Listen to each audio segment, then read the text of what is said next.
Seigneur, notre Dieu, nous te remercions pour tous ces moments que nous avons eus ensemble depuis le début de cette célébration. Le moment des louanges, de l'exécution du dimanche, et le moment béni, Seigneur, des offrandes, nous dîmes. Et maintenant, c'est le moment pour recevoir ta parole. Sanctifie-nous par ta parole. Vivifie-nous par ta parole, car elle est la vérité. Donne-nous cette paix, l'esprit pour tailler en pièces toute la puissance maléfique de l'ennemi et proclamer ton règne dans nos vies et partout où nous sommes, au nom de Jésus. Amen. Asseyez-vous plus, s'il vous plaît.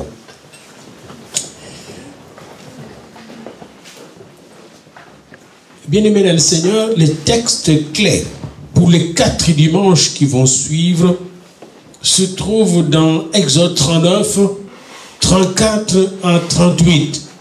J'aimerais que chacun de vous puisse lire et relire ça pendant ces 4 semaines. Alors la nuée couvrit la tente d'assignation, Exode 40, 34. Et la gloire de l'Éternel remplit le tabernacle. Moïse ne pouvait pas entrer dans la tente d'assignation parce que la nuée restait dessus.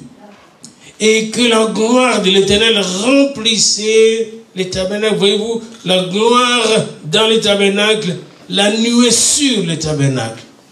Aussi longtemps que durèrent leur marche, les enfants d'Israël partaient quand la nuée s'élevait de dessus des tabernacles, de dessus les tabernacles. Et quand la nuée ne s'élevait pas, ils ne partaient pas jusqu'à ce qu'elle s'élève, la direction de Dieu. Et la nuée de l'Éternel était de jour sur le tabernacle, et de nuit il y avait un feu aux yeux de toute la maison d'Israël pendant toute leur marche. Et le thème de ces 4 dimanches sera celui-ci, n'est-ce pas, et que j'ai bien structuré ici dans ma préparation. C'est, voyez, la nuée sur le tabernacle, la gloire de Dieu dans le tabernacle. Et moi, je donne comme ceci, n'est-ce pas, l'Esprit va nous couvrir tout au long de cette année, et le feu de Dieu va être en nous, pendant que l'Esprit Saint nous couvre. Il nous consume, nous allume et nous anime dans nos cœurs, le feu de l'Esprit. Alors, le texte que j'aimerais vous lire, beaucoup de prédicateurs, dont moi-même, ont toujours voulu réaliser ce texte-là, voir la puissance de Dieu dans son Église, la puissance de Dieu dans nos vies. Certains ont eu cela, d'autres jamais, d'autres encore très peu. Mais en relisant ces textes, j'aimerais partager avec vous quelque chose que vraiment j'ai reçu du Seigneur. Je constatais que les gens aspirent vers le feu de Dieu, mais ne veulent pas suivre le plan de Dieu. Est-ce que vous me retenez? Si nous ne suivons pas le plan de Dieu, oublions le feu de Dieu. Est-ce que vous me suivez? Et c'est très important ceci. Donc, n'allez pas au chapitre 40 si vous n'avez pas compris les chapitres 19, 20, 21, 25, 26, 32 avec le veau là, comment ça s'appelle, la vache qu'ils ont fait, le veau d'or qu'ils ont adoré. Si on n'a pas compris, parce que tout Israël, tout en voyant le feu, n'était pas en feu. Vous savez ça? Dans le désert, tout Israël n'était pas en feu. Parce qu'Israël ne suivait pas le plan du Seigneur. Et c'est l'une des raisons pour lesquelles toute cette génération a péri, sauf Caleb et Josué, parce qu'eux deux suivaient les plans du Seigneur. Maintenant, laissez-moi montrer comment il a dévoilé, la manière dont il nous dévoile son plan et la manière dont il va vous dévoiler son plan dans votre vie pendant 2020. Puis si vous voulez suivre cela, eh bien, soyez prêts maintenant. Amen. Vous êtes prêts pour décoller? Amen. Parce que vraiment, je m'étais mis devant le Seigneur pour j'étudier la parole de Dieu, j'étudiais la parole de Dieu. Et là, c'est ça, c'est ça. Nous commençons par le verset 6 et 5 du chapitre 19 d'Exode. 3 mois après la sortie de l'Égypte, ils se trouvaient tous en face du mont Sinaï. Et là, Dieu dit à Moïse, monte vers moi. Et Moïse monte vers Dieu. Première chose pour avoir la gloire de Dieu dans notre église, comme dans votre vie, il faut apprendre à monter vers Dieu. Notez ça. Ça, c'est la première chose. Apprendre à monter vers Dieu dans la prière, dans la méditation de la parole, dans le jeûne. Il faut monter vers Dieu. Savez-vous que l'Égypte était un lieu d'idolâtrie, un lieu de distraction même. Pas seulement l'esclavage politique, social, économique, mais c'était l'esclavage spirituel. Les enfants de Dieu ne pouvaient pas adorer Dieu en Égypte. Ils seraient lapidés. Ils devaient sortir de là pour aller dans le désert. Et peut-être que Dieu veut que nous puissions passer quelques semaines dans le désert, pas 40 ans, pour qu'il puisse nous parler afin que sa gloire soit manifeste. Moïse, arrivé dans le désert, va monter, mais il va monter seul. Vous allez constater ça, il est le seul qui monte. Les restes ne montent pas. Dans le Nouveau Testament, c'est pas ce que nous devons faire. Il faut monter tous, pas seulement le pasteur. Nous devons monter dans la présence de Dieu en Christ, bien-aimés dans le Seigneur. Et là, Moïse monte, et Dieu l'appelle. Et puis il lui dit une chose, il lui a parlé de beaucoup de choses, mais une chose qu'il a retenue, que nous trouvons ici, il dit, va dire aux enfants d'Israël, vous avez vu ce que je fais à l'Égypte, et comment je vous ai porté sur les ailes d'aigle, et amené vers moi. Maintenant, si vous écoutez ma voix, autrement dit, si vous voulez entrer dans ma gloire, marcher avec moi de gloire en gloire, dans mon feu, il faut écouter ma voix. Nous devons prendre en 2020 à écouter la voix du Seigneur. Comme nous chantons, la voix du Seigneur nous appelle. Nous devons passer du chant à l'application cette année. Le Seigneur nous appelle à quoi? Peut-être aller dans la cellule de prière. Il faut aller. S'il nous appelle, nous devons obéir, bien-aimés. Et c'est très important. Je me rappelle toujours de gens qui n'avaient pas de moyens de transport, mais ils s'appellent le pasteur, viens me chercher, nous allons partir à la prière.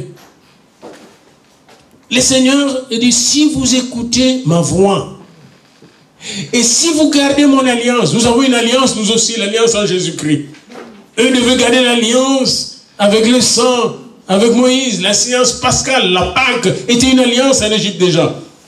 Il devait garder cette alliance. 3 mois après cette alliance, la Pâque. La même alliance parce que nous l'avons fait, elle est renouvelée et elle est éternelle. Nous devons la garder.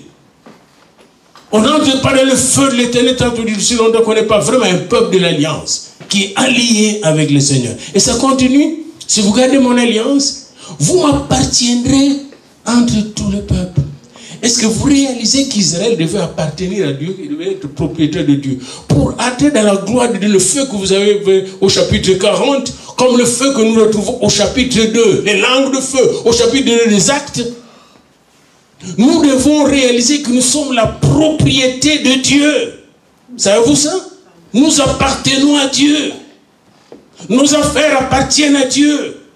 Nos vies appartiennent à Dieu. Nos corps appartiennent à Dieu. Et c'est quand nos corps appartiennent à Dieu, que le feu arrive dans ce corps. Ce corps devient temple de Dieu. Et on le rappelle à Israël. Mais j'ai une fois de plus, nos ancêtres israéliens n'ont pas compris ce que Dieu disait. Il y a un problème, ce qu'on appelle le problème herméneutique, le problème de compréhension. Souvent nous lisons la Bible, mais nous ne la comprenons pas. Et regardez encore la suite. Vous m'appartiendrez entre tous les peuples. Donc Israël, jusqu'à présent, toutes les souffrances que vous voyez d'Israël ne devaient pas endurer ça. Si Israël savait qu'il appartenait totalement à Dieu, et il va plus loin, car toute la terre est à moi. Nous appartenons au Dieu à qui appartient toute la terre. Et savez-vous pourquoi il veut que nous puissions entrer en marche avec lui? Parce qu'il veut nous donner la gestion de la terre. Il veut nous donner la gestion de la terre, comme il a donné à l'homme de la création. Et regardez maintenant ce qui suit. Vous serez pour moi un royaume de sacrificateurs. Cette année, nous devons apprendre à être un royaume de sacrificateurs. Le feu là n'arrive qu'aux membres du royaume de sacrificateurs. J'ai regardé 3 choses qu'un roi doit faire. D'abord, un royaume, il y a un roi. Savez-vous qu'est-ce qu'un roi doit faire? Il doit régner. Il doit régner. Si Dieu est notre roi, il doit régner en nous. Et si nous sommes en lui comme un royaume, nous devons régner. 2, le roi, le vrai roi. Maintenant, il y a de faux rois parce qu'il y a la démocratie qui est en deux. Le vrai roi, il gouverne. Non seulement qu'il règne, on dit maintenant, vous régnez mais vous ne gouvernez pas. C'est bien de dire la reine d'Angleterre ne gouverne pas le Canada, mais moi je vois et se trace partout. Quand vous prêtez serment même pour devenir Canadien, vous prêtez devant la reine et ses descendants. Et quand elle se promène, c'est la seule personne qui va se promener dans tout le Canada, même dans le monde, elle est sans passeport. Vous savez ça? La reine d'Angleterre n'a pas besoin de passeport, c'est elle qui signe tout le passeport, elle se promène partout sans passeport. Savez-vous que notre Dieu n'a pas besoin de passeport pour entrer dans n'importe quel territoire? Ni de visa, ni de permission. C'est pourquoi nous avons besoin de son feu. Parce que son feu est avec nous. Nous allons entrer partout sans passeport, ni visa des hommes. Je pense que vous me saisissez là. Je ne vous dis pas d'aller tricher l'administration, mais je vous dis pas l'autorité de Dieu. Les Israéliens étaient en train d'écouter un Dieu qui disait, tout m'appartient. Vous serez pour moi un royaume des sacrificateurs, une nation sainte, une nation mise à part. Mais encore une fois, Israël n'a pas compris.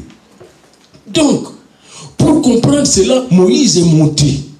Moi aussi, pour comprendre en 2020 ce que je suis en lui, qu'est-ce que je dois faire? Je dois monter. La première chose que vous devez retenir, chaque fois que vous priez, dites au Seigneur, je monte dans ta présence, Seigneur. Et maintenant que je suis dans ta présence, Seigneur, parle-moi. Ne parle pas beaucoup de prières. Écoutez le Seigneur. Il veut nous parler en janvier.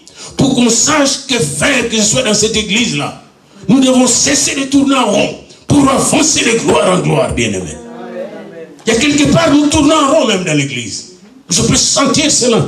Pour avoir géré à cette église. On tourne en rond. Il y a quelque chose qui ne va pas. C'est le feu qui va nous aider à aller de l'avant. On ne blâme aucune personne. On regarde au Seigneur. Et lui, il va nous montrer comment aller.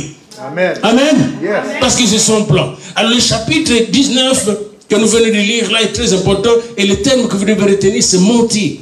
Si vous ne montez pas dans sa présence, vous n'entrez pas dans son royaume. Et si vous n'entrez pas dans son royaume des sacrificateurs, des saints, d'une nation sainte, il est impossible d'avoir le feu. Je ne peux pas vous dire, le feu là, même le baptême du Saint-Esprit, il y a beaucoup de gens qui parlent du baptême du Saint-Esprit, ils n'ont jamais eu et ils n'auront jamais. A.B. Simpson, qui a créé l'Alliance, a parlé du baptême du Saint-Esprit pendant longtemps. Il n'a jamais eu de baptême du Saint-Esprit parce qu'il n'a jamais quitté son petit moi. Il n'a jamais quitté son petit moi. Il était un ordinateur en mission et en programme. Mais il n'a jamais quitté son moi écossais. Et c'est très important de le savoir, bien-aimé. Lorsque nous quittons notre petit moi, notre manière de faire la religion, notre manière de faire, n'est-ce pas, les chrétiens, nous nous abandonnons, nous nous confions en lui de tout notre cœur. Le Saint-Esprit arrive. Et là, il prend la direction de nos vies. Yes. Maintenant, j'aimerais vous montrer en quelques minutes comment Dieu a appris à Moïse à apprendre à faire les choses selon son plan. Et c'est ça le tabernacle. Et c'est ce que nous... Le tabernacle était comme une formule mathématique pour apprendre aux enfants d'Israël comment marcher selon Dieu pour être sous son esprit, sous son feu, dans sa gloire et faire des exploits. C'est ça le rôle du tabernacle. Venez avec moi, je vais vous donner juste 2 choses aujourd'hui. Nous avons déjà pris une 3e montée. Et 2 autres choses que je vous donne, puis je vais m'arrêter là. Et là, c'est le plan de Dieu. Regardez au chapitre 25. L'Éternel parla à Moïse et dit, parle aux enfants d'Israël qu'ils m'apportent une offrande. Vous la recevrez pour moi de tout homme qui la fera de bon cœur. Chapitre 25 d'Exode. Parle aux enfants d'Israël qu'ils m'apportent une offrande. Bien-aimés dans le Seigneur, la deuxième chose que je monte, vous montez, après vous écoutez ce que Dieu dit. Amen. Il dit à Moïse, parle aux enfants d'Israël. Autrement, dis-leur ce que je vous dis. Il ne faut pas leur dire tes fantasmes, tes imaginations, tes discours intellectuels, Moïse. Mais va leur dire de me donner quoi? Une offrande. Est-ce que vous avez noté ça? De me donner quoi? Ça c'est avant le feu. Israël doit apprendre à donner l'offrande, à participer à la construction du tabernacle. Et cette offrande, tout homme va le faire de bon cœur. Comment il va le faire? De bon cœur. Parce que c'est le cœur qui compte. Et voici ce que vous recevez, puis il dit l'or, l'argent, etc., des pierres d'onyx, etc. Verset 8, ils me feront un sanctuaire et j'habiterai au milieu d'eux. Maintenant, laissez-moi vous dire une chose. En 2020, le Seigneur veut habiter au milieu de nous, en nous, avec nous, partout où nous serons. Il veut ça. Mais il nous donne de petites conditions. Premièrement, montez vers moi. Deuxièmement, donne-moi ce qu'il faut. Amen. Donne-moi ce qu'il faut. Regardez ce qu'il dit. Faites-moi une offrande. Parce que je vais faire un sanctuaire. Vous allez me faire un sanctuaire. Je vais habiter au milieu de Dieu. Il aime habiter en nous, au milieu de nous, avec nous. Et regardez maintenant le verset 9 du chapitre 25. Vous ferez les tabernacles et tous ces ustensiles d'après les modèles. Pas d'après votre plan. Et Moïse connaissait bien de construction, comment on faisait les constructions, l'architecture était presque née en Égypte. Babylone est venu après. Mais on lui a dit, tu vas faire d'après le modèle que je vais te montrer. Il y a un modèle qu'il va lui montrer. Tu vas faire selon les modèles. L'initiative qui vient de Dieu. Regardez le verset 9. Puis regardez encore, je pense, le verset 1 et 4 du chapitre 26. Tu feras le tabernacle avec 10 tapis de fin lin, retors et d'étoffe teinte en bleu, et pourpre et cramoisi, et tu représenteras de chérubins. Regardez un peu le détail. Tous les détails viennent de Dieu selon le modèle. Selon le modèle. Regardez le verset 4. Tu feras de lacets bleus au bord du tapis. Tous les détails. Dieu est dans les détails. C'est drôle. Moi, j'ai toujours entendu les diablotins de ce monde dire le diable est dans le détail, n'est-ce pas? Oui. Mais je constatais depuis 2 semaines que ce n'est pas le diable qui est dans le détail, c'est Dieu qui est dans le détail. J'ai changé tout mon adage de français. C'est Dieu qui est dans le détail, le Dieu de la perfection. Dieu s'occupe de tout détail, parce que Dieu s'occupe même de vos cheveux. Aucun de vos cheveux ne peut tomber, même avant que je ne devienne chauve, il savait que ça allait tomber. Dieu est dans le détail, bien-aimé. Regardez tout le détail qu'il donne ici. Regardez tout le détail. Et Moïse devait faire cela selon le plan. Il va revenir selon le plan que je t'ai donné. Et c'est drôle, j'ai sélectionné des versets. Si vous voulez, je peux vous envoyer tous ces versets que j'ai sélectionnés là. C'est intéressant de voir tous ces versets, de lire et de le relire. Comment tu vas faire le voile? Comment tu vas faire les planches, les bases de la tente d'assignation? Et il y a un mot qui m'intéresse que vous devez retenir. Tu feras. Dites à votre ami, tu feras. Regardez combien de fois, je ne sais pas si vous avez même Bible second là, tu feras. Non seulement que Moïse est monté, Mais quand il est descendu avec la parole de Dieu, il est descendu avec tu feras. Regardez ici, je vais vous montrer le tu feras là. Venez avec moi au chapitre 25, verset 23, tu feras. Est-ce que vous pouvez dire avec moi, tu feras? Tu feras. Verset 31, tu feras. Est-ce que vous pouvez dire avec moi, tu feras? Tu feras. Verset 26, chapitre 26, verset 1, tu feras. Est-ce que vous pouvez le dire? Tu feras. Verset 15, chapitre 26, tu feras. Et je peux continuer. Tu feras, tu feras. Cette année 2020, nous devons cesser d'être des gens qui ne font rien. Laissez-moi montrer clairement, il y a trop de gens dans votre église qui ne font absolument rien. Et je vous dis, bien aimé, nous devons arrêter d'être des gens qui ne font rien. Parce que notre Dieu s'appelle tu feras. Pour voir la gloire de Dieu, tu feras. Amen. Nous devons être des gens de tu feras. Et tu feras.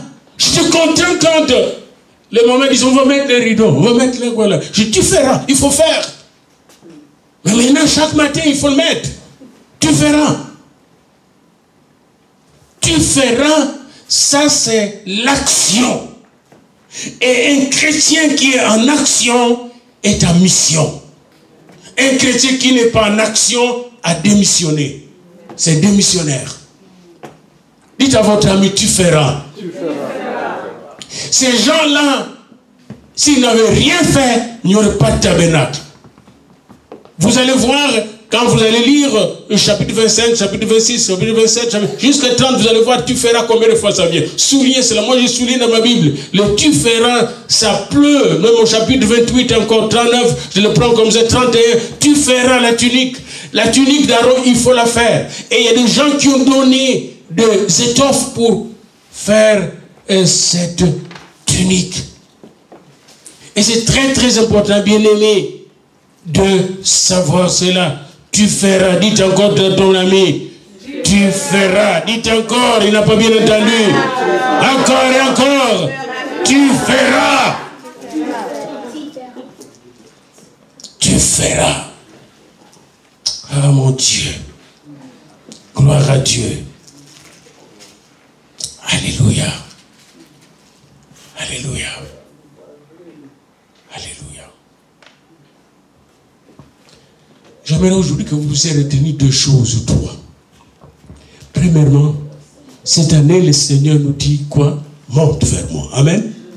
Chaque matin, qu'est-ce que vous allez faire? Monte vers moi. Le soir, monte vers moi. Le jour, monte vers moi.